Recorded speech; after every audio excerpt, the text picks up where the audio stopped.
IPL 2026 নিয়ে ইতিমধ্যেই অনেক আলোচনা শুরু হয়ে গেছে এবং আপনারা হয়তো অনেকেই জেনে গেছেন, আর যদি না জেনে থাকেন তাহলে জানিয়ে রাখি যে board of control for cricket in India বা বিসিসিআই ইতিমধ্যেই আইপিএল 2026-এর প্রথম 30টি ম্যাচের সময়সূচি প্রকাশ করেছে।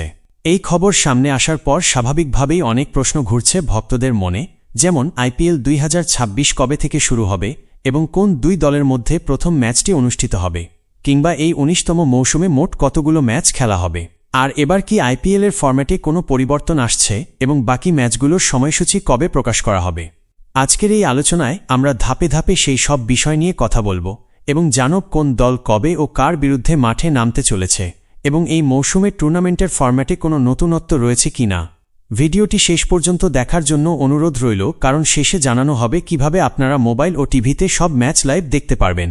সবচেয়ে আগে কথা বলা যাক সেই বড় পরিবর্তন নিয়ে যা এই মৌসুমকে আইপিএলের ইতিহাসে সবচেয়ে বড় আসরে পরিণত করতে চলেছে, কারণ এবারের আইপিএলে মোট 84টি ম্যাচ অনুষ্ঠিত হবে।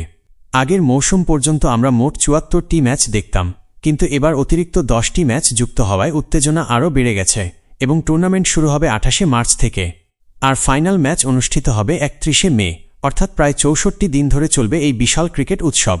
এই মৌসুমে BCCI double round robin format চালু করেছে, যার ফলে 10টি দল একে অপরের বিরুদ্ধে দুবার করে মুখোমুখি হবে এবং ম্যাচগুলো অনুষ্ঠিত হবে ভারতের বিভিন্ন শহরে, যার মধ্যে রয়েছে বেঙ্গালুরু ও চেন্নাই এবং মুম্বাই ও দিল্লি, আর হায়দ্রাবাদ ও কলকাতা এবং আহমেদাবাদ ও জয়পুর, আর লখনৌ ও মোহালি।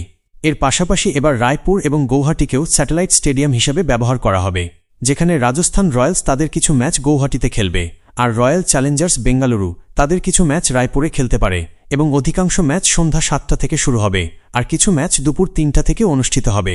এবার চলুন নজর দেওয়া যাক সেই 30টি ম্যাচের দিকে যেগুলোর সূচি ইতিমধ্যেই প্রকাশ করা হয়েছে। আইপিএল 2026-এর প্রথম ম্যাচটি অনুষ্ঠিত হবে 28শে মার্চ সন্ধ্যা 7টায়। সেই ম্যাচে মুখোমুখি হবে defending champion Royal Challengers Bengaluru এবং 5বারের চ্যাম্পিয়ন চেন্নাই সুপার কিংস। চেন্নাইয়ের চেপক স্টেডিয়ামে রজত পাটিদার এবং ঋতুরাজ গায়কোয়াড়ের নেতৃত্বে দুই দলের লড়াই দেখার মতো হবে। 29শে মার্চ শুভমান গিলের গুজরাট টাইটান্স মুখোমুখি হবে হার্দিক পান্ডিয়ার মুম্বাই ইন্ডিয়ান্স দলের বিরুদ্ধে। ম্যাচটি আহমেদাবাদের নরেন্দ্র মোদী স্টেডিয়ামে অনুষ্ঠিত হবে এবং শুরু হবে দুপুর 3টা থেকে। একই দিনে সন্ধ্যা 7টায় বিশাখাপত্তনমে দিল্লি ক্যাপিটালস মুখোমুখি হবে সানরাইজার্স হায়দ্রাবাদ দলের। 30শে মার্চ জয়পুরে রিয়ান পরাগের নেতৃত্বাধীন রাজস্থান রয়্যালস তাদের ঘরের মাঠে চ্যালেঞ্জ ছুড়ে দেবে কলকাতা নাইট রাইডার্সকে। 31শে মার্চ মোহালিতে পাঞ্জাব কিংস এবং লখনৌ সুপার জায়ান্টসের মধ্যে হবে এক জমজমাট লড়াই। এপ্রিল মাসের প্রথম দিন অর্থাৎ 1 এপ্রিল মুম্বাইয়ের ওয়াংখেড়ে স্টেডিয়ামে মুখোমুখি হবে দুটি বড় ফ্যানবেসের দল, মুম্বাই ইন্ডিয়ান্স এবং defending champion Royal Challengers Bengaluru. 2 April Chennai Super Kings এবং গুজরাট টাইটান্সের মধ্যে হবে আরেকটি গুরুত্বপূর্ণ ম্যাচ, যেখানে চেন্নাইয়ের স্পিন আক্রমণ এবং গুজরাটের শক্তিশালী ব্যাটিংয়ের মধ্যে তীব্র প্রতিযোগিতা দেখা যাবে। 3 এপ্রিল হায়দ্রাবাদের রাজীব গান্ধী স্টেডিয়ামে সানরাইজার্স হায়দ্রাবাদ এবং রাজস্থান রয়্যালসের মধ্যে ম্যাচে 4 ছক্কার বৃষ্টি হওয়ার আশা করা হচ্ছে। এরপর 4 এপ্রিল কলকাতার ঐতিহাসিক ইডেন গার্ডেন্সে কলকাতা নাইট রাইডার্সের মুখোমুখি হবে দিল্লি ক্যাপিটালস। 5 এপ্রিল রবিবার হওয়ায় সেদিন দুটি ম্যাচ অনুষ্ঠিত হবে। প্রথম ম্যাচটি লখনৌয়ের একানা স্টেডিয়ামে লখনৌ সুপার জায়ান্টস এবং মুম্বাই ইন্ডিয়ান্সের মধ্যে অনুষ্ঠিত হবে। একই দিন সন্ধ্যায় বেঙ্গালুরুর এম চিন্নাস্বামী স্টেডিয়ামে মুখোমুখি হবে রয়্যাল চ্যালেঞ্জার্স বেঙ্গালুরু এবং পাঞ্জাব কিংস। যখন রজত পাটিদার এবং শ্রেয়স আইয়ারের মতো তারকারা মাঠে নামবেন, তখন শুধু বেঙ্গালুরু নয়, গোটা দেশের ক্রিকেট প্রেমীরা সেই উত্তেজনা অনুভব করবে। এরপর 6 এপ্রিল আহমেদাবাদে গুজরাট টাইটান্স এবং রাজস্থান রয়্যালসের মধ্যে আরেকটি আকর্ষণীয় ম্যাচ অনুষ্ঠিত হবে।